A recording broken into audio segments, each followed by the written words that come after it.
Hello everyone, this is the Pacifist Rat, otherwise known as Rat, and today I have a Umi pure build-ish for the current format. You know, we're in a Razio Fiendsmith format. This is very budget. You know, if you don't have the Fiendsmith cards, this is a Umi build that you would want to play. If you do have the Fiendsmith cards, definitely put the Fiendsmith cards in this deck. That's the best version of this deck. It always was, and it always will be. And to start, we're going to start with our non-engine. We're going to play Triple Phantasme. It puts itself on the field against Fiendsmith Razio. It's a draw one, but it's also like Detonator. It can't destroy this, or it can't destroy a card because then you negate and destroy Desert. And then we're playing Bestial for the Fiendsmith. A 1 mag, 2 Druids. You could play a Baldric, but with there's no lights and darks in this deck, so it's like not a lot.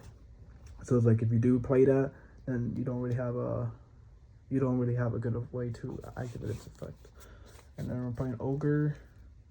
Ogre outs the dual drive, but also outs spells or traps, like continuous spells or traps that do give this deck a hard time. Like for example, Branded Regain, even though it's kind of easy to out about or gain, but it's like that is a current card that's being played.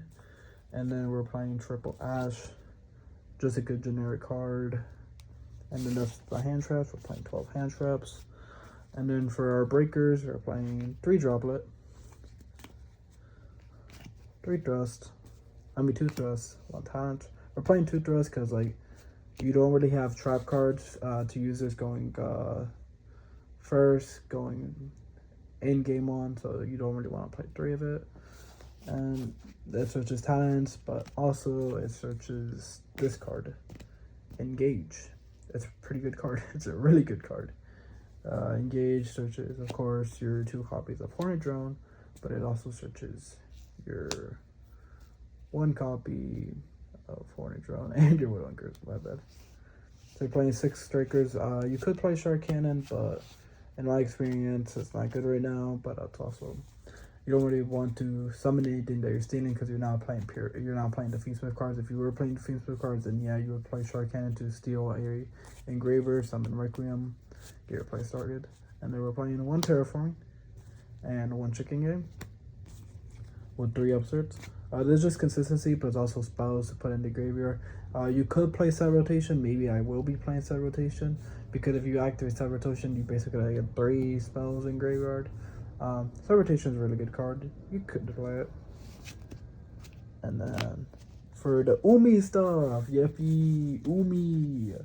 Wow, Umi. 3 Rhoda, 3 Karishan, 1 Jellyfish. Some decks play 3, some decks play 2, some decks play 0. I think you should either play 0 or 1 of this card. I am playing the 1 because like at least it's a fish sonar target. If you hard draw it, you better have one of these or it's gonna be pretty bad. My god, this card is dog shit. This card is really bad. Like, it's good, but because it requires Umi, it's bad. And because all the other Umi cards are bad, it's good. I mean, it's bad. And we're playing 2 Legendary Ocean, 1 Sea Stealth 2. Stops targeting, summons Reborn, and then Legendary Ocean. I might actually play 3 of this against Krishron. Cause like I might play 1 inside, like play 3, put 1 inside for the Krishron matchup. Cause if you activate this, the game's over. And then we're playing 1 Sea Stealth Attack. You're still playing this.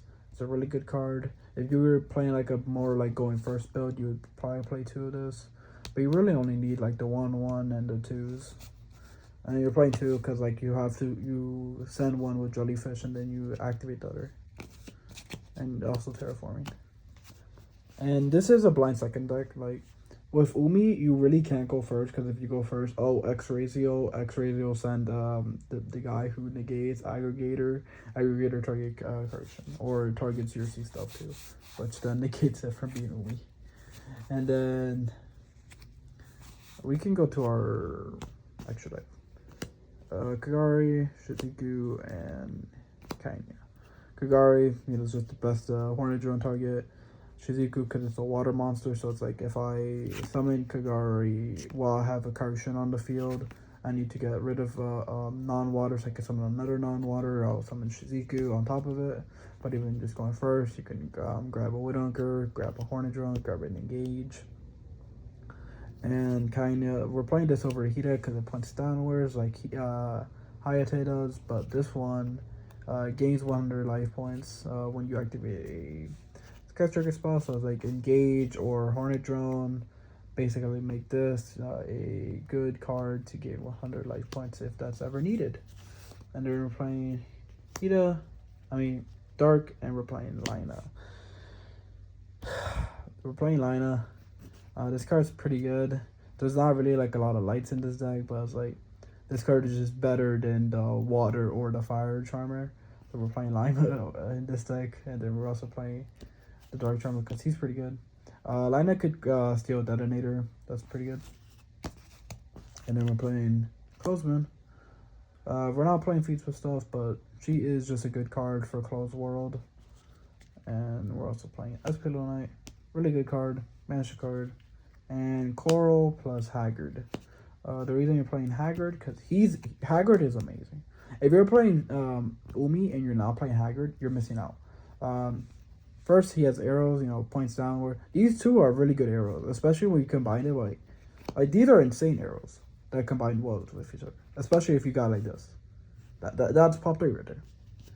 But yeah, so like he can also banish himself to draw a card. Or if you have Karushin on your field and you want to like play the game, but you have Karushin on your field, so you can't. You would summon this because it's a generic water monster. And you would banish it, draw a card, or you won't even. Maybe you would use the effect, maybe not. Depends on your hand. But it's like you just remove your Karushin, so now you have a link to body. You summon another body, and then you get to play the game. And so that's why we were playing Haggard. He's a really good card. And then we were playing Zealantis, Coral, Zealantis. You know it. But also like summon Code Talker, activate Code Talker effect. Oh, effect filler. Zealantis or Widowmaker steal a Link 4. You typically would steal Apollo, but she's banned. But it's like if she wasn't banned, summon this after stealing your Apollo. Activate effect. Oh, you have to negate. Okay. Let's get another Link monster on field. Battle phase. Pop 2. You have to negate. Main phase 2. Make whatever. You have 2 monsters on field. Cold Talker's really good. He's not really just still TK. He's more like, I'm gonna pop like 2 cards on the field, maybe 3 if I want to pop himself. But it's like pop 2 cards, then make Zealantis, and then you have Zealantis plus Karushin and AC stealth attack. And then you're playing Goddess. You're playing Closed Moon, so it's like if you play your Sketch Trigger cards, you really can just get access to Goddess. She's pretty good right now. She can negate a lot of stuff in graveyard. She's unaffected. She's 3k. She's pretty good. And she's a light fiend if you play like Metatronius. And then we're playing Kragan. You really can't summon this, but besides like you would need like 2 Karushins. So it's like it does come up, or it's like in such a situation he does come up, but you're only playing 1 rank 4. You should always ever only play 1 rank 4. And then I'm playing the only 1 rank 4 that gives me the best spots for removal, especially his burn effect comes up a lot. And then we are playing M7, so basically you'd go Magma Hut plus Druid Swarm, make this, and then target a card in your graveyard. Sometimes it's a Karushin, but it's like most of the time what you're doing is like you're summoning the Karushin, you're activating its effect, the board is wiped. It's a simplified game state. You go you summon Magma Hut, you grab Druid Swarm, and then the other pass turns because it's a simplified game state because you just nuked the board with Karushin. You make the 2 Bestials into M7, add back the Karushin, and then tribute summon over M7 or anything else to grab your Karushin, and you probably gonna see yourself attack honestly, since you already have Umi since you boarded away. And then we're playing Typhon. This card's pretty good. This card is pretty good, especially into a Detonator, right? It's like, make this over the Detonator because you negated the Dual Drive. Detach effect to return the Detonator, then attack over Dual Drive. Pass turn, you don't die because Razio cannot OTK. And then that's it. Now for Divide Engine. Pretty standard side engine. You're playing Tikaba because it's just the best floodgate that you can play. It is good against Razio. Even if they go like X Razio and Aggregator, you lock them into Xyz so they cancel DK you, and also it's like they're locked into Xyz, and they targeted this card with Aggregator, so it's like okay, that's fine, but this card's still on the field, so they still have to deal with this card. They just got to play one turn, and then we're playing D-Bear for Thrust. But, you know, just generically good. And then Akame. I love this card. I play this in on DB. I play at a triple copy in DB and decide. It's like you summon it, activate effect. They go detonator to destroy it. Okay, that's fine. Detonator protects. Okay, so detonator protects. So you use 2 materials, and then you go Akame, target any card in the graveyard, banish it, in their graveyard, banish it, then gain life points for it. So it's like if they have their Requiem or their Engraver and their Lacrima, you can activate that effect, send it. You can also just use this in the battle phase. But let's say they don't for some reason go Detonator to pop this card, and they set it like Cross or anything, like they activate an effect that doesn't remove this card, you just activate the effect again. The effect to Raigeki the board is not once per turn, so it's like you can just infinitely activate it. It's also a water monster, so that's pretty good. And then we're playing Triple Strike. This card is generally really good, and especially going first. Like if you draw this going first plus another card, it's just really good. Then we're playing Triple Lancia for Malice.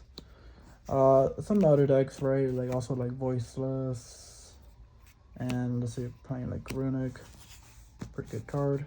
And then 3 Dark Ruler for going second. You know, Dark Ruler, a detonator, so it's like you get to play for free. You don't really care about the damage exploits because it's like if you can play the game with a Karshin, you already won the game anyway, so who cares if they don't take damage because the game's already over. And then we're playing Triple Twister because it's like a spell card that can discard other spell cards, like if you draw 2 fish sonars, or if you draw jellyfish that's useless, or even a Karshin that's useless, you can discard it to destroy 2 spells or traps on the field.